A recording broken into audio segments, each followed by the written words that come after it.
അനുവദിച്ച മൂന്നാമത്തെ Vande Bharat express flag off ചെയ്ത ചടങ്ങിനോടനുബന്ധിച്ച് വിദ്യാർത്ഥികൾ ആലപിച്ച ഗണഗീതം വീണ്ടും സോഷ്യൽ മീഡിയയിൽ പോസ്റ്റ് ചെയ്ത് ദക്ഷിണ റെയിൽവേ. നേരത്തെ പോസ്റ്റ് ചെയ്ത് പിൻവലിച്ച വീഡിയോയാണ് ഇപ്പോൾ ഗാനത്തിന്റെ ഇംഗ്ലീഷ് വിവർത്തനം ഉൾപ്പെടെ ചേർത്ത് ദക്ഷിണ റെയിൽവേയുടെ ഔദ്യോഗിക എക്സ് അക്കൗണ്ടിൽ വീണ്ടും പങ്കുവച്ചിരിക്കുന്നത്. ഒരു സാധാരണ റെയിൽവേ ചടങ്ങിനപ്പുറം ഈ വീഡിയോ കേരളത്തിലെ രാഷ്ട്രീയ രംഗത്ത് പുതിയ വാദപ്രതിവാദങ്ങൾക്ക് വഴി തുറന്നിരിക്കുകയാണ്. സംഭവത്തിൽ മുഖ്യമന്ത്രി പിണറായി വിജയൻ ഉൾപ്പെടെയുള്ളവർ വിമർശനവുമായി രംഗത്തെത്തിയതിന് പിന്നാലെയാണ് ദക്ഷിണ റെയിൽവേയുടെ ഈ നടപടി. എറണാകുളം സൗത്ത് ബംഗളൂരു വന്ദേ ഭാരത് എക്സ്പ്രസ് ഉദ്ഘാടന ചടങ്ങിന് ശേഷം വിദ്യാർത്ഥികൾ ട്രെയിനിനകത്ത് നിന്ന് ഗണഗീതം ആലപിക്കുന്ന ദൃശ്യങ്ങളാണ് വീഡിയോയിലുള്ളത്. രാജ്യമെമ്പാടും സേവന സംഘടനകളിലും സാംസ്കാരിക സ്ഥാപനങ്ങളിലും പാടാറുള്ള ഒരു ദേശഭക്തി ഗാനമാണ് കുട്ടികൾ ആലപിച്ചത്. ഗണഗീതത്തിന്റെ ദൃശ്യങ്ങൾ ഉൾപ്പെടുത്തിയുള്ള വീഡിയോ ദക്ഷിണ റെയിൽവേ ആദ്യം എക്സിൽ പോസ്റ്റ് ചെയ്തിരുന്നു.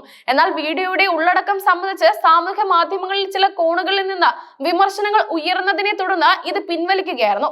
വിമർശനങ്ങളെയും രാഷ്ട്രീയ ഇടപെടലുകളെയും തുടർന്ന് റെയിൽവേ അധികൃതർ വീഡിയോ നീക്കം ചെയ്ത് വലിയ ചർച്ചയായിരുന്നു.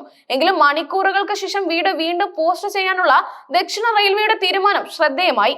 ഇത്തവണ യാതൊരുവിധ ആശയക്കുഴപ്പങ്ങൾക്കും ഇടവരുത്താതിരിക്കാൻ വേണ്ടി ഗാനത്തിന്റെ ഇംഗ്ലീഷ് വിവർത്തനവും വീഡിയോയിൽ ഉൾപ്പെടുത്തിയിട്ടുണ്ട്.